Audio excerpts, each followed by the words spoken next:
The Munsters 2022 is a mottled and garbled fever dream of a movie. I mean, seriously, man, it's like every scene in this thing should have been instead a series of late night bumps on Adult Swim that aired randomly throughout October. So, in reality, what you get is 1 hour and 20 minutes of prequel to The Munsters, and then 30 minutes of a The Munsters episode where they move out of Transylvania.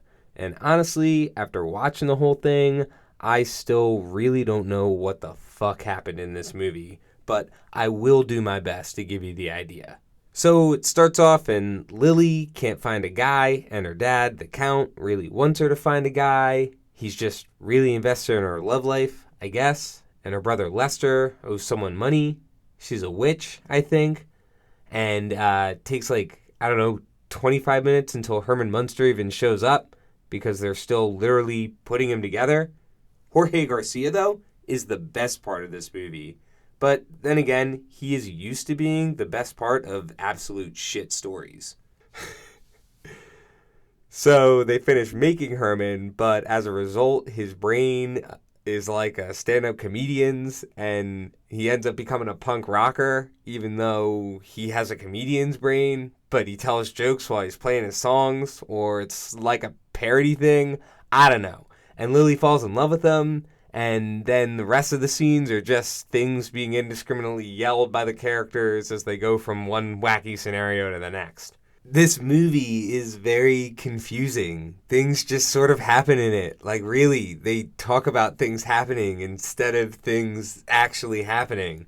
Okay, they're on a plane at one point, and Herman, Lily, and Grandpa are all alone in first class. And they talk about how the reason they're alone in first class is because the rest of the first class passengers ran into Coach screaming, instead of just showing that actual scene. And then the stewardess comes in and is afraid of them, like they're holding her hostage or something. She puts on a fucking parachute and jumps out of the fucking goddamn plane. But who let them on that plane in the first place? If they left from Transylvania, aren't all the people who work for that airport monsters? And aren't at least some of the passengers on the plane also monsters? It's called Air Transylvania. So aren't monsters a fully established thing in this universe? They've got their own goddamn airline company. And I know I shouldn't have thought about that detail as hard as I did, but that's how fucking boring and unfocused this movie was. I just started thinking about random details like this instead of actually focusing on the plot. And man, I don't know if it was the Dutch angles or the number of beers that I put down watching this thing, but honestly, as the colors in this movie got brighter and brighter, I felt myself being more and more nauseated.